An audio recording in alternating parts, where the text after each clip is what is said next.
تحفظ ناموس رسالت اور عشق مصطفیٰ محبت رسول صلی اللہ علیہ وسلم پر پرمغز خطاب آپ حضرات سماعت فرما رہے تھے۔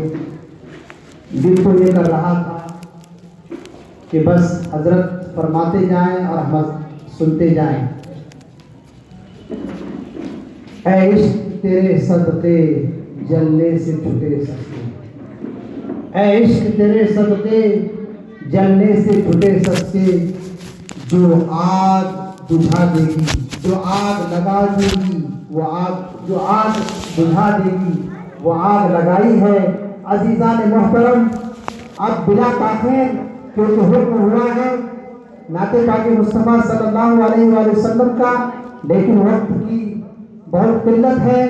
میں نعت خواہ حضرات کی بارگاہ میں معذرت کے ساتھ حضرت کی بارگاہ میں عرض کروں گا کہ حضور والا اپنے مدلل انداز سے جو حضرت کی شایع نشان ہے کہ آپ کی تقریر، حضرت مفتی صاحب قبلہ کی تقریر، آپ کا خطاب نایاب جو الحمدللہ مدلل اور مبرہن ہوا کرتی ہے۔ اب آئیے حضرت کا استقبال ہم اور آپ نعرہ تکبیر سے کریں۔ نعرہ تکبیر، نعرہ تکبیر، نعرہ رسالت، نعرہ رسالت، نعرہ حیدری، تحفظ ناموس رسالت کانفرنس، تحفظ ناموس رسالت کانفرنس، ناشر مسلک اعلیٰ حضرت، ناشر مسلک اعلیٰ حضرت حضرت علامہ و مولانا مفتی نور الحسن صاحب قبلہ، نعرہ تکبیر، نعرہ رسالت۔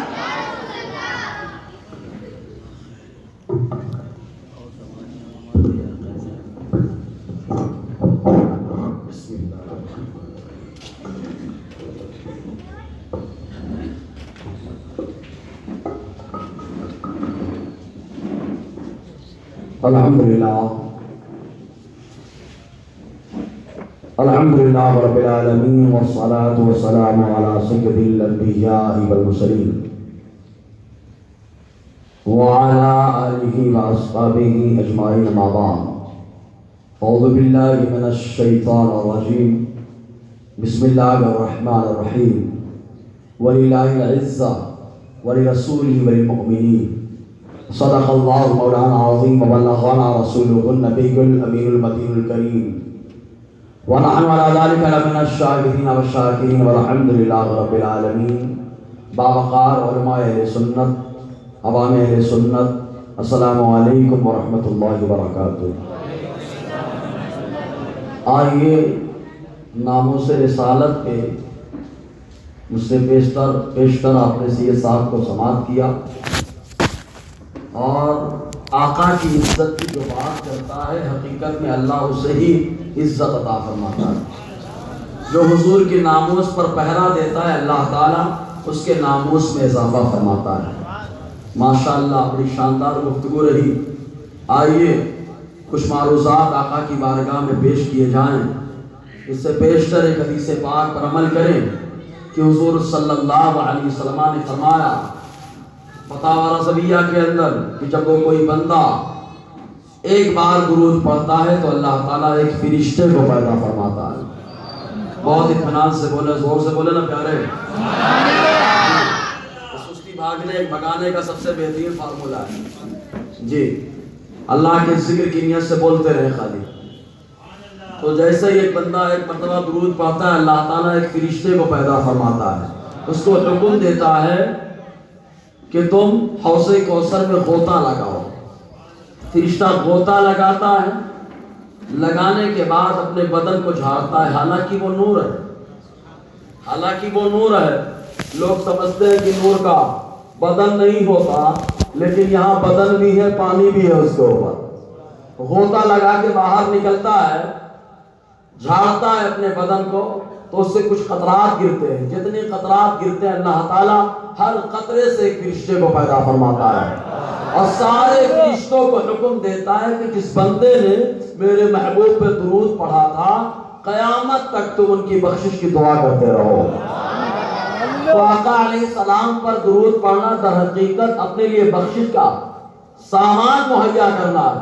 اب جس کو اپنے کو بخشوانا ہے، فرشتوں سے دعا کروانی ہے، وہ تو درود پڑھتا ہے. جو سرکار صلی اللہ علیہ وسلم پہ درود پڑھتا ہے، سمجھ لے کہ وہ آقا علیہ السلام کی بارگاہ میں درود پڑھوا کر فرشتوں کو بخشش کی دعا کے لیے تیار کرتا ہے. ایک حدیث پاک میں حضور نے فرمایا کہ جو بندہ مجھ پر درود پڑھتا ہے، اللہ تعالیٰ پرسرات پر اسے روشنی عطا فرمائے گا. ہم نے تو دیکھا ہے پرسرات پر روشنی تو ملے گی، لیکن دنیا میں یہ حال ہے کہ جو درود پڑھتا ہے اس کے چہرے پر روشنی ہوتی ہے، اس کا چہرہ چمکدار ہوتا ہے. جو درود نہیں پڑھتا درود سے منہ بگاڑتا ہے، اس کا چہرہ کتنا مکروہ نظر آتا ہے. میرا بریلی کا تاجدار کہتا ہے جس پہ تصویر یوں، لیکن تصویر جو لگاتے ہیں ہر سو کتنے مکروہ نظر آتے ہیں ان کے چہرے. اور کہے گئے بریلی سے مجدد میرے، مٹ گئے مٹتے ہیں مٹ جائیں گے آقا تیرے، نہ مٹا ہے نہ مٹے گا کبھی چرچا تیرا. جو حضور پہ درود پڑھتا ہے دنیا ہی میں چہرہ چمکتا ہے. جب دنیا میں چہرہ چمکتا ہے تو گارنٹی مل گئی کہ قبر بھی اللہ تعالیٰ روشن فرمائے گا. درود پاک پڑھنے صلی اللہ علیہ وسلم. صلاۃ و سلام علیک یا سیدی یا رسول اللہ صلی اللہ تعالیٰ علیہ وسلم. معزز سامعین کرام، ناموس کا مطلب ہی ہوتا ہے عزت. اور آقا علیہ السلام کی عزت اور شان کا اندازہ اس بات سے لگا سکتے ہیں کہ ایک غزوے کے پر عبداللہ ابن ابی، اس کا معاملہ یہ تھا کہ یہ حضور سے حسد رکھتا تھا. ہوا کیا تھا، مدینہ میں حضور حضور کے آنے سے پہلے اس کا توتی بولتا تھا. جس کو دیکھو مشورہ کرنے کے لیے عبداللہ ابن ابی کے پاس، یہ بڑے اچھے اچھے مشورے دیتا. لیکن جب اللہ کے نبی صلی اللہ علیہ وسلم مدینے میں جلوہ گر ہوئے تو حضور کا نور تو بڑھنے کے لیے آیا ہے، آقا علیہ السلام کا نور بڑھنے کے لیے آیا. تو وہ صلی اللہ علیہ وسلم جب جلوہ افروز ہوئے تو وہ لوگ جو عبداللہ ابن ابی کے پاس جاتے مشورے کرتے، اب وہ اس کے پاس نہیں جاتے بلکہ آقا کی بارگاہ میں حاضر آتے. جب اس نے دیکھا کہ ہمارا تو معاملہ ختم ہونے لگا تو اب یہ حسد کا شکار ہو گیا، اور حسد میں اتنا خطرناک شکار ہوا کہ یہ آقا علیہ السلام کی شان میں گستاخیاں اس نے کرنی شروع کر دی. حضور کے ناموس پر حملہ کرنا شروع کر دیا، عزت پر حملہ کرنا شروع کر دیا. ایک وہ غزوہ آیا کہ یہ خود حضور صلی اللہ علیہ وسلم کے ساتھ اس جنگ میں چلا گیا. راستے میں صحابہ کرام کو حضور نے حکم دیا کہ تم لوگ الگ الگ گروہ بنا کر کے بیٹھ جاؤ، آرام کرو. صحابہ کرام الگ الگ گروہوں میں بیٹھ گئے. جس گروہ میں یہ بیٹھا تھا اس میں حضرت زید ابن ارقم رضی اللہ تعالیٰ موجود. وہ فرماتے میں اس گروہ میں بیٹھا ہوا تھا. عبداللہ ابن ابی کیا کہتا ہے، پہلی گستاخی سرکار کی شان میں کر رہا ہے، اور کیا کہتا ہے کہ اب ہم لوگ مدینہ جب واپس جائیں گے تو عزت والے ذلت والوں کو نکال دیں گے. اس نے اپنے آپ کو عزت والا تصور کیا اور مصطفیٰ کو معاذ اللہ غیر مناسب جملہ استعمال کیا. تو اللہ تعالیٰ نے قرآن مقدس میں ارشاد فرمایا، بڑا تفصیلی واقعہ، بس اللہ تعالیٰ نے فرمایا کہہ رہا میرے محبوب کے بارے میں کہ یہ عزت والا ہے اور محبوب کی طرف دوسری چیز کی نسبت کرتا ہے. تو اللہ تعالیٰ نے فرمایا وَلِلَّهِ الْعِزَّةُ وَلِرَسُولِهِ وَالْمُؤْمِنِينَ. اللہ فرماتا عزت تو اللہ کے لیے ہے، عزت تو اس کے رسول کے لیے ہے، اور جو رسول کا غلام ہوتا ہے عزت اللہ اسے عطا فرماتا ہے. تو اللہ تعالیٰ نے فرمایا محبوب کی عزت ہے، اور جو محبوب کی عزت کرے گا اس ایمان والے کی عزت ہے. جو محبوب کی عزت کرے گا اس میں اس آقا علیہ السلام کے غلام کی عزت ہے. تو اب دیکھیں حضور صلی اللہ علیہ وسلم کے ناموس پر عزت پر کئی طریقے سے حملہ ہوا، لیکن دو اہم پہلو جو ابھی چل رہے ہیں. پہلا معاملہ، حضور آخری نبی ہے نا، بولو ارے بولیے بابا ہے نا، آخری نبی ہے. اب آپ کو کوئی سوال کرے کہ عیسیٰ علیہ السلام تو آئیں گے نا، عیسیٰ علیہ السلام آئیں گے نا، یہ نالائق لوگ یہی اعتراض کرتے ہیں. تو آپ بولنا نئے نبی نہیں ہے نا، وہ نیا نبی پیدا ہو تو مسئلہ ہے نا. عیسیٰ علیہ السلام پرانے ہیں، میرے نبی کے امتی بن کر کے آنا ہے. اور دوسرا ان کا معاملہ یہ ہوتا ہے کہ دعویٰ، کوئی دعویٰ کرتے تو کیا خرابی ہے، حضور کے تو کہنا دعویٰ کرے تو کوئی خرابی نہیں، کیونکہ وہ منافق ہے، وہ کافر ہے، وہ آقا کی شان میں گستاخی کرنے والا ہے. لیکن تمہاری عبارت کیا ہے؟ پیدا ہو نیا، تو مسئلہ ہے. پیدا، لفظ پیدا پہ مسئلہ ہے، دعوے پہ نہیں ہے. کیونکہ حضور نے تو خود فرمایا میرے اور قیامت کے درمیان 30 دجال کذاب ہوں گے، سب کے سب دعویٰ کر رہے ہوں گے کہ وہ اللہ کے نبی ہیں.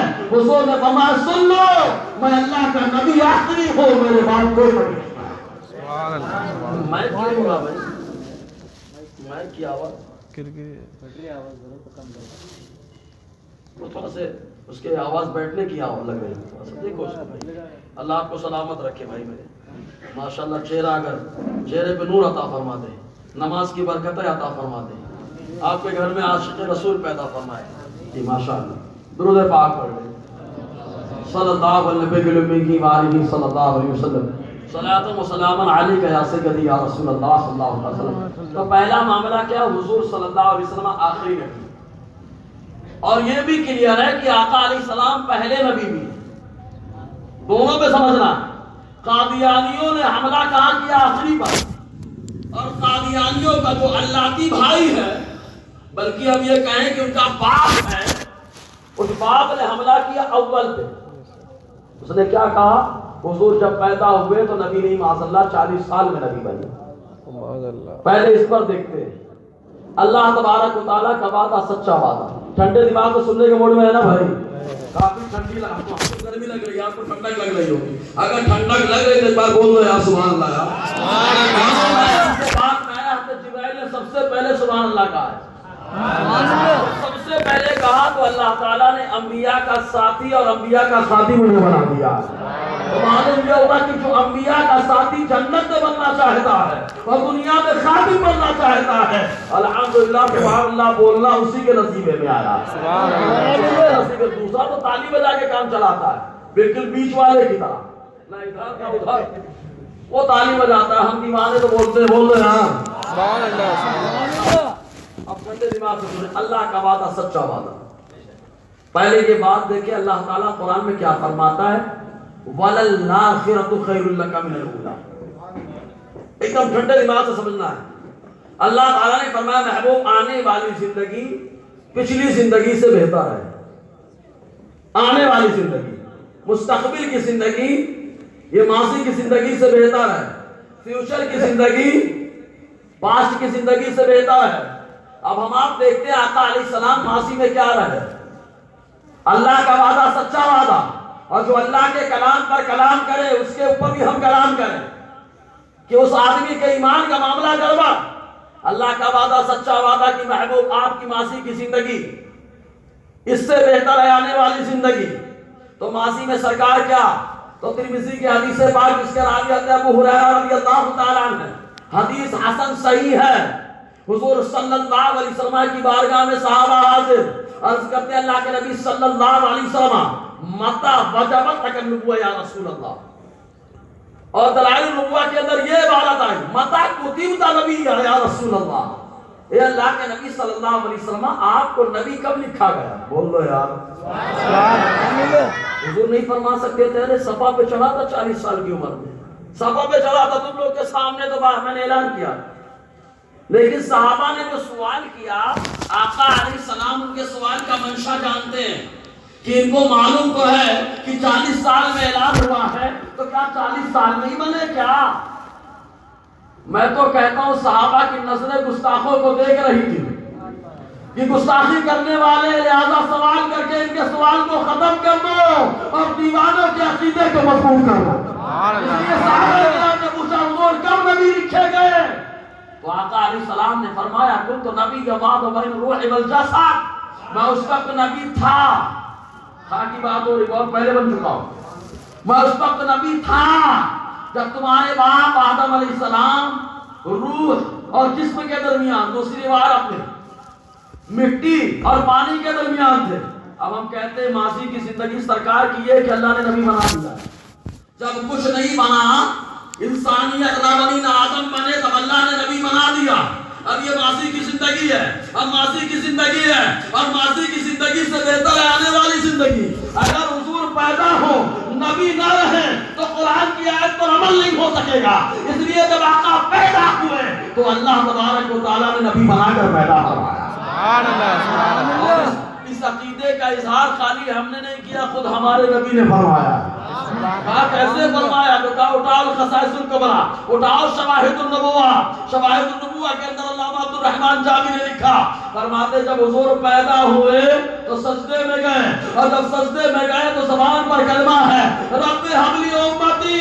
ارے تمہارے یہاں تو نبی نہیں ہے، ارے جب نبی نہیں تو امت کہاں سے آ گئی؟ حضور کا امتی کہنا اس بات کی واضح دلیل ہے کہ اللہ کا نبی نبی بن کر جلوہ گر ہو رہا ہے.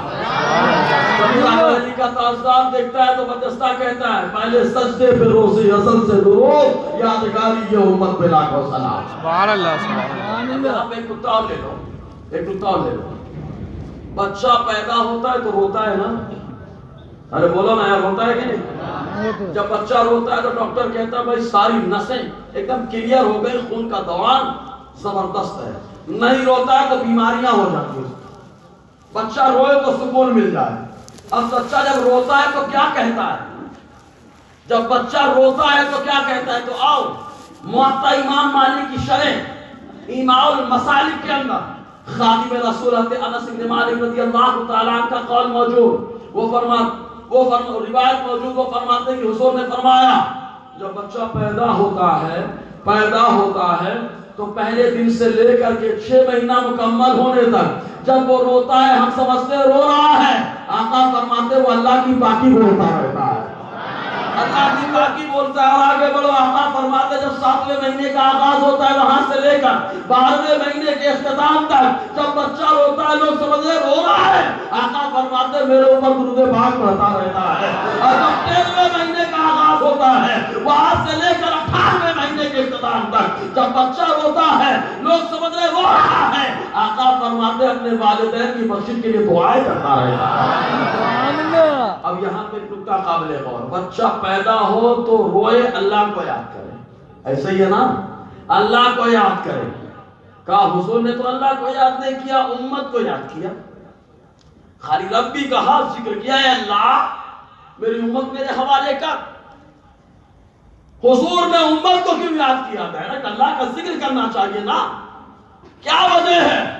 اگر وجہ پہ غور کریں گے تو معاملہ کلیئر ہوگا. ارے پہلی بار جو دنیا میں پیدا ہوتا ہے وہ پیدا ہوتا ہے تو اللہ کا ذکر کرتا ہے. مصطفیٰ کا نور تو بہت پہلے ہی پیدا ہو چکا ہے، مصطفیٰ کا نور تو بہت پہلے ہی پیدا ہو چکا ہے. جب پیدا ہو چکا ہے پہلے تو ذکر خوب ہو چکا ہے. اب اس دنیا میں آئے تو امت کے لیے کام کرنا ہے. اس لیے آقا نے امت کو یاد کیا تو معلوم یہ ہوا کہ امت کو یاد کیا تو اب یہ امت بھی مصطفیٰ کو نبی مانے. زور سے بولو نا یار، جو امت بھی مصطفیٰ کو کیا مانے؟ اچھا حضور کی امت اپنے آپ کو مانتے ہو کہ نہیں مانتے ہو؟ اچھا حضور کی پیدائش سے لے کر کے امت ہو کہ بس بعد میں 40 سال کے بعد کی امت؟ پیدائش. زور سے بولیے. جب حضور پیدا ہوئے تو اس وقت امتی کہاں تھا؟ اس میں آپ داخل تھے کہ نہیں؟ ارے بولو داخل ہے کہ نہیں؟ داخل ہے. جو داخل ہے ایک بار بول دو سبحان اللہ یار. سبحان اللہ. ہمارا نصیب ہے کہ میرا نبی پیدا ہو رہا ہے، ہم امتیوں کو یاد کر رہے ہیں. سوچو جس پتھر کو مصطفیٰ یاد کرے وہ پتھر بڑا اعلیٰ مقام والا ہوتا ہے، جس چیز کو یاد کر لے اس کا مقام بلند ہو جاتا ہے. کہاں پیدا ہو رہے تو امت کو یاد کر رہے ہیں، اس لیے اللہ نے اس امت کو ٹائٹل دیا کنتم خیر امہ، اے امت محمدیہ تم ادنا امت نہیں ہو، تمہارا مقام معمولی نہیں ہے. تم کو میرے نبی نے یاد کیا، محبوب نے یاد کیا، اس لیے ساری امتوں میں سب سے افضل تمہیں کو بنا دیا. کو بنا دیا اللہ تعالیٰ نے بنا دیا. اچھا ایک چیز ہو موضوع سے ہٹ کر بچہ روتا ہے تو نسوں میں جو خون کا دوران ہے، دوڑنا ہے، اس کا آنا جانا ہے، وہ ایک دم کلیئر ہو جاتا ہے. بچہ بیمار نہیں ہوتا. معلوم یہ ہو گیا کہ جب بندہ ذکر کرتا ہے تو اٹیک کا معاملہ ختم ہو جاتا ہے. کیونکہ اٹیک ہوتا ہے خون کے رکنے کی وجہ سے، نسوں کے بند چوکا ہونے کی وجہ سے. بند ہونے کی وجہ سے بچہ پیدا ہوا، اللہ کا ذکر کیا، جو نسل چوکم ہونے والی تھے، ذکر خدا کی برکت سے اللہ نے کلیئر فرما دیا۔ معلوم یہ ہوا کہ انسان کو ٹینشن ہو، اللہ کا ذکر کرے۔ قرآن میں اللہ تعالیٰ فرماتا ہے الا بذکر اللہ تطمئن القلوب، سن لو، اللہ تعالیٰ بڑی تنبیہ کے ساتھ فرماتا ہے سن لو، اللہ کے ذکر سے تمہارے دلوں کو چین ملے گا، تمہارے دلوں کو سکون ملے گا۔ تو اللہ تعالیٰ نے اپنے محبوب کو جب پیدا فرمایا تو نبی بنا کے پیدا فرمایا، یوں ہی پیدا فرمایا، بولیے نا۔ حضور نے امت کو یاد کیا تو اب امت کا فریضہ ہے نبی کو نبی مانے، نبی کو نبی مانے۔ تو پہلا حملہ اس پر ہوا، دوسرا حملہ کس پر ہو رہا ہے؟ آخری نبی ہونے پر، آخری نبی ہونے پر، سب سے پہلے آخری نبی ہونے پر حملہ۔ اچھا، آخری نبی ہونا یہ بہت کمال کی بات ہے۔ اگر کمال کی بات نہ ہوتی تو یہود و نصارہ حسد نہیں کرتے۔ یہود و نصارہ کو حضور سے جلن صرف یہی تھی کیونکہ حضرت ابراہیم علیہ السلام کے دو بیٹے، اسماعیل علیہ السلام، اسحاق علیہ السلام۔ حضرت اسماعیل علیہ السلام کی اولاد کو بنی اسماعیل کہا جاتا ہے۔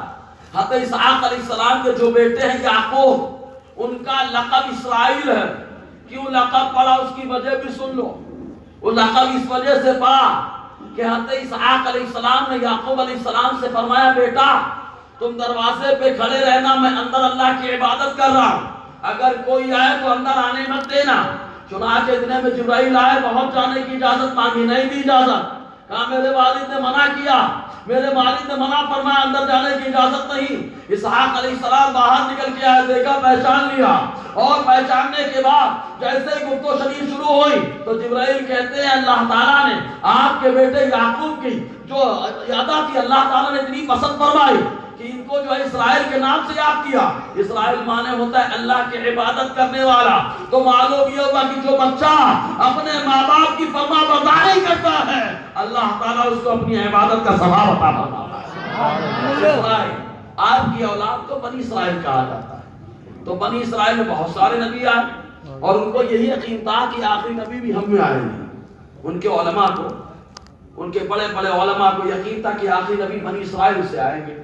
لیکن جیسے حضور بنی اسماعیل سے آئے، بنی اسماعیل سے آئے وہ جو حضور کی ولادت سے پہلے حضور کے وسیلے سے دعائیں مانگتے، حضور کی ولادت سے پہلے آقا علیہ السلام کا ذکر خیر کرتے، وہ جو حضور صلی اللہ علیہ وسلم کی ولادت سے پہلے آقا علیہ السلام کی عظمتوں کا چرچا کرتے، لیکن جیسے ہی بنی اسماعیل میں دیکھا کہ آخری نبی، فوراً انکار کر دیا اور ساتھ کو بدلنا شروع کر دیا۔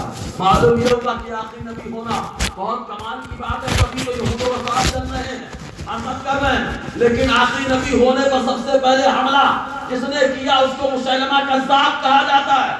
اور یاد رکھو مسیلمہ کذاب، مسیلمہ کذاب کہا جاتا ہے، مسیلمہ کذاب۔ اس نے حضور صلی اللہ علیہ وسلم کو جا کر کے خط دیا تھا اور کیا کہا کہ بھائی اللہ تعالیٰ نے جیسے آپ کو نبی بنایا ویسے مجھے نبی بنایا۔ ڈائریکٹ حضور سے بات کر رہا ہے۔ اور جانتے ہیں مسیلمہ کذاب کو بڑھاوا دینے والا کوئی اور نہیں، رجال نام کا ایک شخص تھا۔ البدایہ والنہایہ نویں حصے کے اندر جہاں جنگ یمامہ کا تذکرہ موجود ہے وہاں رجال کا تذکرہ ہے۔ آپ کی توجہ ہے میری طرف؟ جی، رجال کا تذکرہ موجود ہے۔ حضرت ابو ہریرہ فرماتے ہیں کہ ایک مرتبہ مسجد نبوی میں ہم لوگ بیٹھے ہوئے تھے، حضور صلی اللہ علیہ وسلم نے فرمایا تم میں سے ایک ایسا شخص ہے کہ اس کے دانت احد کے پہاڑ سے بڑے بڑے اور جہنم میں۔ جیسے حضور کا یہ فرمان سنا، فرماتے ابو ہریرہ میں کھڑا ہو گیا، لوگوں کے چہرے دیکھنے لگا کہ کون کون ہے، کیونکہ ابو ہریرہ جانتے ہیں کہ مصطفیٰ نے کہا، آقا نے فرمایا تو ہونا ہے۔ ابو ہریرہ فرماتے سب کے چہروں کو میں نے دیکھا، فرماتے دیکھنے کے بعد ایک وہ وقت آیا کہ سارے صحابہ جو ان میں موجود تھے سب آرام فرما قبر کے اندر ہو گئے، میں اور رجال بچے۔ ابو ہریرہ فرماتے میں اپنے لیے دعائیں کرنے لگا، اے اللہ میری حفاظت فرما، اے اللہ اپنے حفظ و امان میں مجھے جگہ عطا فرما۔ فرماتے لیکن جب مسیلمہ کذاب کا معاملہ ہوا، اس نے دعوی نبوت کیا، تو ابو بکر صدیق رضی اللہ تعالی عنہ نے مسیلمہ کذاب کو سمجھانے کے لیے رجال کو بھیجا، کہا اے رجال جا سمجھا کے آ۔ رجال گیا سمجھانے کے لیے، جب سمجھانے کے لیے گیا تو مسیلمہ کذاب رجال کے سامنے آفر رکھتا ہے اور کہتا ہے دیکھو تمہارے نبی کا تم کلمہ پڑھتے ہو وہ پردہ فرما گئے، ان کا خلیفہ ابو بکر بن گئے، لیکن یاد رکھو میں بھی اللہ کا نبی ہوں، اگر تم میرا کلمہ پڑھو گے تم مجھ پر ایمان رکھو گے تو میں تم کو اپنا خلیفہ بنا لوں گا۔ رجال کو خلافت کا شوق چل رہا ہے، اور جب انسان کے اوپر عہدے کا اسٹیٹس کی لعنت آتی ہے تو انسان گستاخیاں کرنے سے نہیں چکتا، انسان بے ادبی کرنے سے نہیں چکتا، انسان ایمان کا سودا کرنے سے بھی نہیں چکتا۔ یہی ہوا رجال کے ساتھ، رجال نے فوراً مسیلمہ کذاب کے ہاتھ پر ہاتھ دے کر اپنے آپ کو جھوٹے اور کذاب نبی کے ہاتھ پر ہاتھ دے کر غلام بنا لیا، اور جب غلام بنایا تو ہوا کیا معلوم؟ مسیلمہ کذاب کا فتنہ بھی اتنا خطرناک نہ ہوا جتنا خطرناک فتنہ رجال کا تھا۔ رجال کا اتنا زبردست فتنہ کہ لوگوں کو ایک جماعت کا جماعت لوگوں کو مرتد بناتا۔ سب سے زبردست فتنہ رجال کا تھا۔ بہر کا بتانا مقصود یہ ہے کہ مسیلمہ کذاب نے حملہ کیا آقا علیہ السلام کے آخری نبی ہونے پر۔ جب حملہ ہوا تو معاملہ یہ ہوا، حضرت ابوبکر صدیق رضی اللہ تعالی عنہ، وہ ابوبکر صدیق معلوم الحقائق کے اندر ایک روایت موجود کہ جب ابوبکر صدیق رضی اللہ تعالیٰ عنہ کی پردہ فرمانے کا وقت آیا تو آپ نے فرمایا اے علی قبر میں مجھے تم اتارنا، اے علی قبر میں تم مجھے اتارنا، کیونکہ تم نے اپنے ہاتھوں سے مصطفیٰ کو روزہ اطہر میں اتارا ہے، تم نے اتارا، تم بھی اتارنا۔ حضرت علی لے کر کے جب آپ کو اتارنے کے لیے قبر میں گئے، جیسے ہی آپ کی قبر میں قدم رکھا چیخ مار کر رونے لگے۔ صحابہ کرام نے پوچھا کیوں روتے ہو علی؟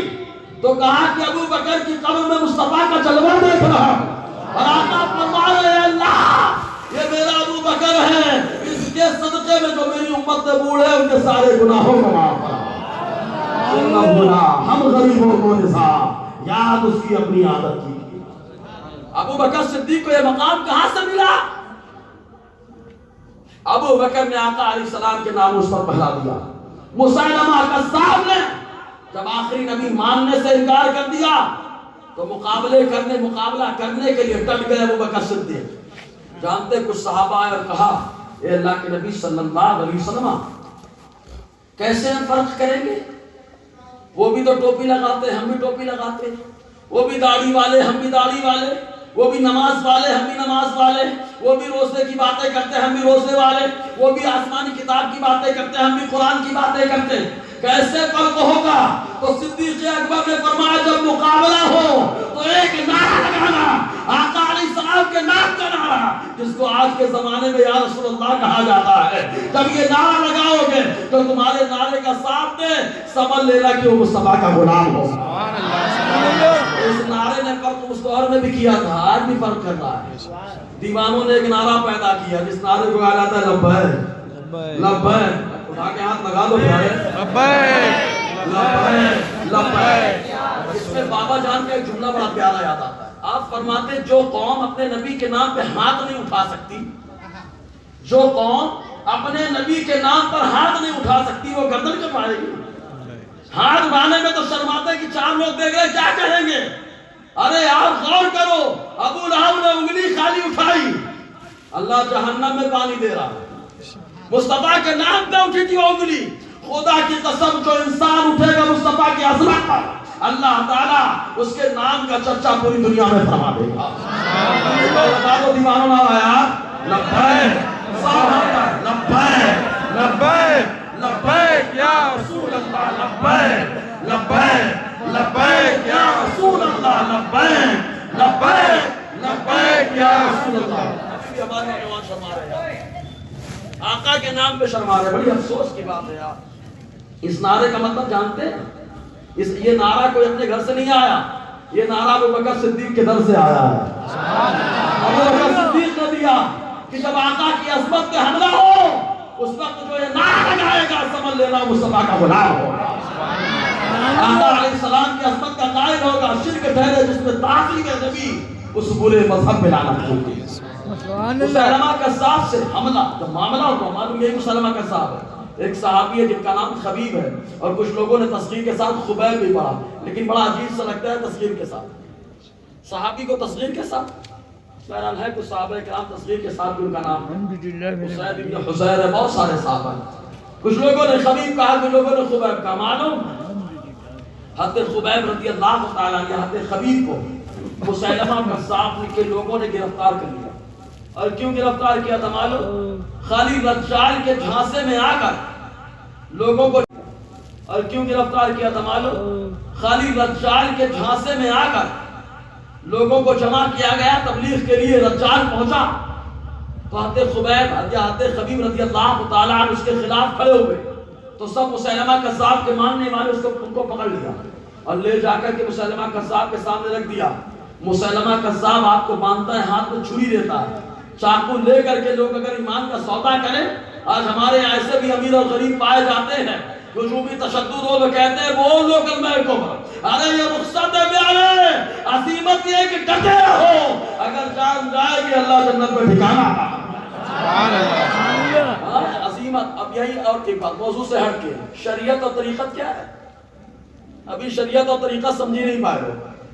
شاہ ابو الحسین نوری میاں کو پڑھو سراج الاوالین کے اندر، فرماتے ہیں رخصت پہ عمل کرنا یہ شریعت اور عزیمت پہ عمل کرنا یہ ہے طریقہ۔ آسان لفظوں میں سمجھاتا ہوں کہ جس طریقے سے رمضان کے دنوں میں کوئی آدمی بیمار پڑ جائے تو روزہ اس ٹائم پہ چھوڑ کر بعد میں قضا کرنے کی رخصت ہے کہ نہیں؟ ارے بولو ہے کہ نہیں؟ یہ ہے شریعت، اس پر عمل کرنا یہ ہے شریعت۔ لیکن بیماری کے باوجود روزہ رکھ لینا یہ ہے طریقہ، یہ ہے طریقہ۔ تو اگر کوئی تلوار سامنے لے کے کھڑا ہو جائے بولے بک دے کلمہ کفر، تو اس وقت بک دینا، ایمان دل میں ایمان مضبوط ہو، یہ ہے رخصت۔ لیکن ایسے موقع پر نہ بکنا، جمے رہنا ایمان پر، اسے کہا جاتا ہے طریقہ۔ یہ ہے طریقہ۔ صحابہ کرام طریقت والے رہے، بابا جان طریقت والے رہے، سبحان اللہ سبحان اللہ، عظیمت رہے۔ لوگ بات کرتے ہیں شریعت کی، تو حضرت خبیب رضی اللہ تعالیٰ چاہتے تو کلمہ کفر بک دیتے۔ کہہ رہا ہے مسیلمہ کذاب اپنے نبی کی شان میں گستاخی کرو۔ کیسے گستاخی کر سکتے ہیں آپ جن کا نظریہ یہ ہے اللہ کی سطح پر ختم شان ہے، یہ انسان نہیں، انسان وہ انسان ہے۔ ارے قرآن تو ایمان بتاتا ہے، ایمان یہ کہتا ہے میری جان ہے۔ کہہ رہا ہے بولو اور کہو کہ میں اللہ کا نبی ہوں، اپنے نبی کا انکار کرو۔ حضرت خبیب فرماتے ہیں تو میری جان لے لے لیکن میں کلمہ اپنے نبی کا پڑھتا رہوں گا۔ انہیں جانا انہیں مانا نہ رکھا خیر استحکام۔ حضرت خبیب نے یہی فرمایا لے لے میری جان لیکن میں اپنے نبی کا کلمہ نہیں چھوڑوں گا، اپنے نبی کے دامن سے وابستہ رہوں گا۔ اس نے آپ کے ہاتھوں کو کاٹ دیا، ہاتھ کو کاٹ دیا۔ سوچو آپ ذرا سوچو، ہم لوگ ڈرتے ہیں بچہ ہمارا کہاں جائے گا، باپ کہاں جائے گا، گھر والوں کا کیا ہوگا، ہم حفاظت کرتے ہیں۔ ارے ہمارے بچوں کی، ہمارے گھر والوں کی حفاظت تو ہمارا رب کرتا ہے۔ کیا آپ نے نہیں دیکھا حضرت ابراہیم علیہ السلام نے اللہ کے بھروسے چھوڑا تھا حضرت ہاجرہ کو؟ حضرت ہاجرہ اور اپنے بیٹے کو چھوڑا اور جانے لگے، یہی تو کہہ رہی ہے حضرت ہاجرہ کہ کس کے سہارے چھوڑا؟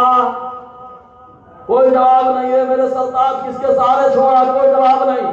تیسری بار خود بار کر کے کہا کہ اللہ کے سہارے چھوڑا آپ نے؟ حضرت ابراہیم نے فرمایا ہاں۔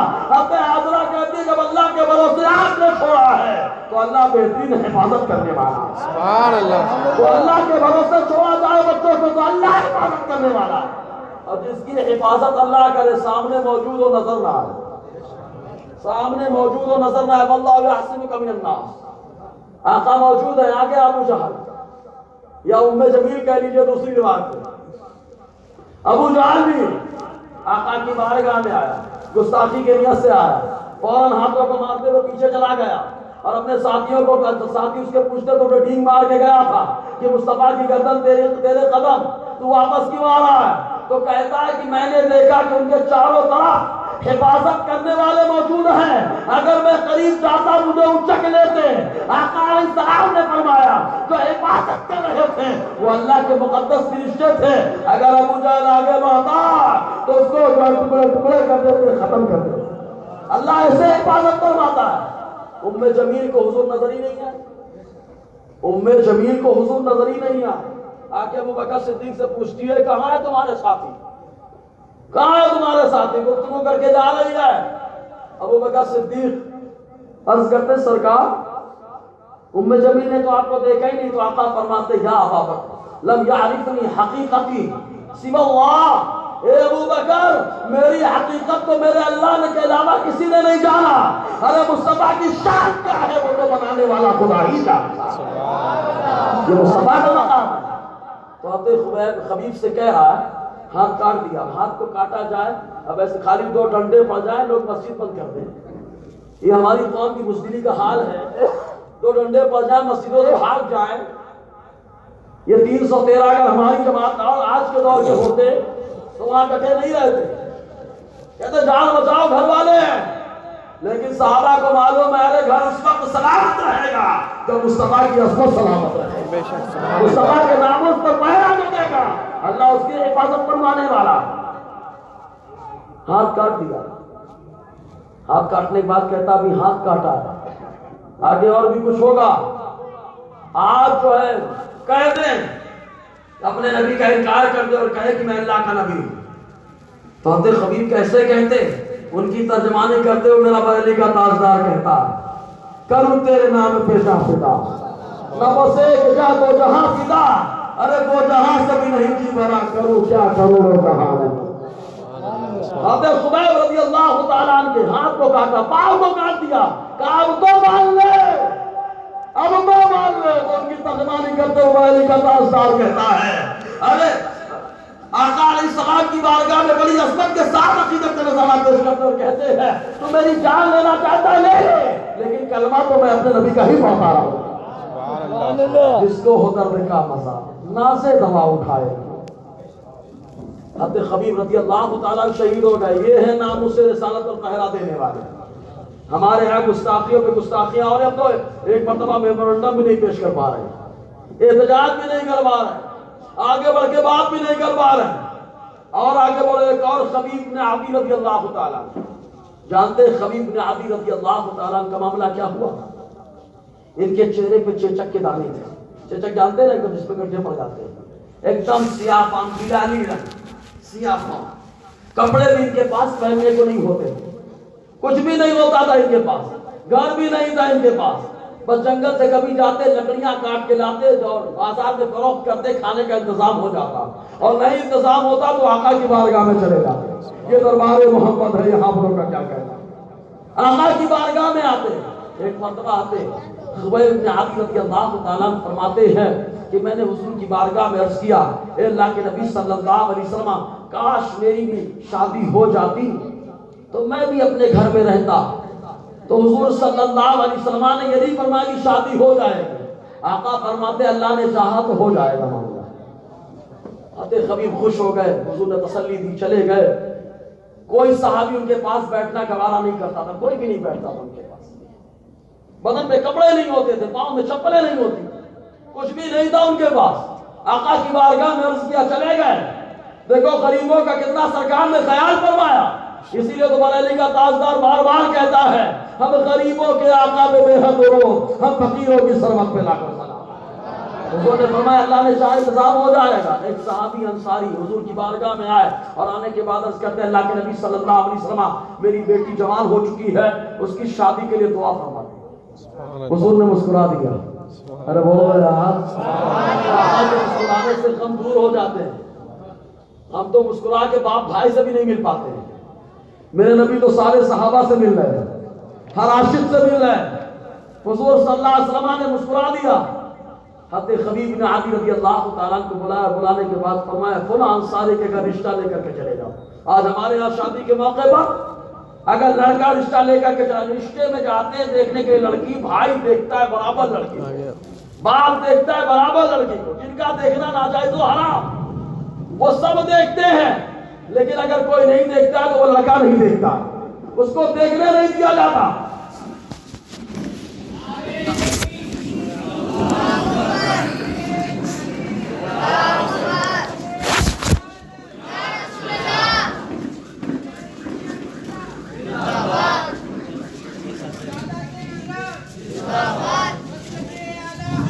نعرہ تکبیر، نعرہ رسالت، نعرہ رسالت، حضور جیلانی سرکار، حضور جیلانی سرکار، عبد القادر جیلانی میاں، نعرہ تکبیر، نعرہ رسالت، مسلک اعلیٰ حضرت، نعرہ تکبیر، نعرہ رسالت.